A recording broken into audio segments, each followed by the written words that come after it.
Tu t'es sûrement déjà demandé pourquoi on doit déposer nos restes de table dans un bac brun et à quoi ça sert? Tu verras dans la présente capsule le chemin emprunté par la matière et quel est l'impact de ton geste sur l'environnement.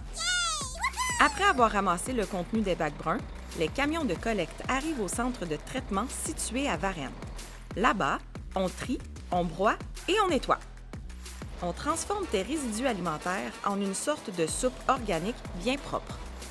Les camions déversent leur contenu dans un grand trou que l'on appelle la fosse.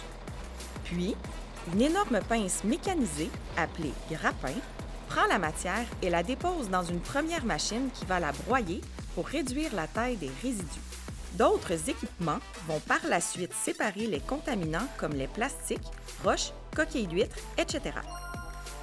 Ensuite, une autre machine élimine les particules solides comme le sable, les coquilles d'œufs ou d'autres débris végétaux pour protéger les équipements de l'usine. Direction le digesteur.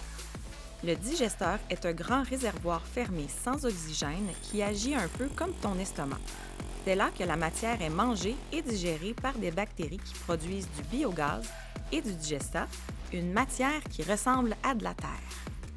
Une fois la digestion terminée, le digestat est encore humide. On y retire donc l'eau pour faciliter son transport et son utilisation comme engrais. Après avoir été purifié, le biogaz peut avoir plusieurs utilités comme chauffer une maison ou encore faire rouler un autobus.